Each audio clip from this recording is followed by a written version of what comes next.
క్రీస్తునందున్న ప్రియులకు ప్రేమతో వందనాలు తెలియజేస్తున్నాను. జనవరి నెల 12వ తేదీ 2025. ఈరోజు దేవుడు మనకు చేస్తున్న వాగ్దానం ఏమిటనగా కీర్తనల గ్రంథము 21వ కీర్తన 10వ చరణం. నీకు అపాయమేమియో రాదు, ఏ తెగులును నీ గుడారమును సమీపించదు. ఆమేన్.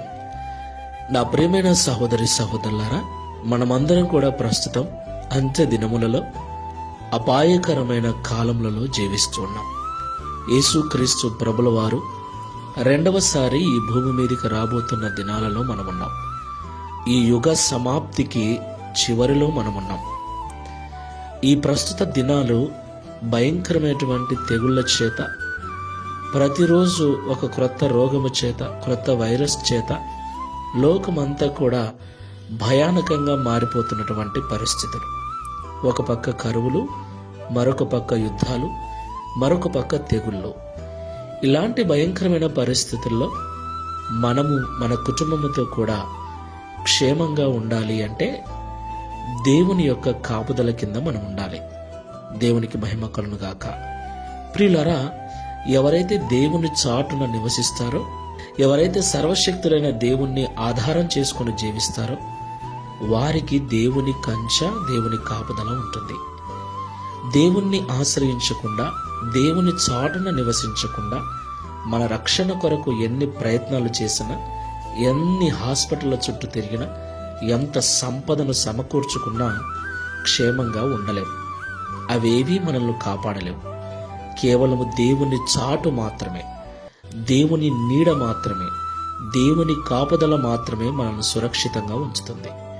కాబట్టి ఈ లోకములో ఉన్న వారిని, ఈ లోకములో ఉన్న వాటిని నమ్మకుండా, వాటి మీద వారి మీద ఆధారపడకుండా సర్వశక్తిగల దేవుని మీద ఆధారపడి ఆయన చాటున మనం బ్రతుకుదాం. ప్రార్థన చేసుకుందాం. శాశ్వతమైన ప్రేమతో ప్రేమిస్తున్న ప్రభువా, మీకు వందనాలు చెల్లిస్తూ ఉన్నాం. నిజము తండ్రి, ప్రస్తుతం మేము జీవిస్తున్న దినాలు అంత్య దినములు, అపాయకరమైన కాలములు.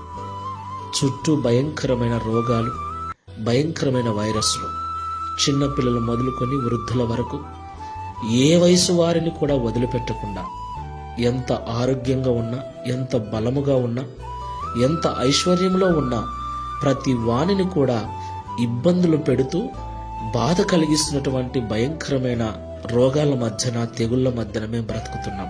అయితే కేవలము నీ చాటున జీవించినప్పుడే, నిన్ను ఆశ్రయముగా కలిగి మేము నిన్ను నమ్ముకుని జీవించినప్పుడే ఈ భయంకరమైన లోకములో మేము సురక్షితముగా కాపాడబడతామని, మీరు మాకు నియమించిన ఆయుష్కాలం అంతా క్షేమంగా ఉంటామని మాతో మాట్లాడారు.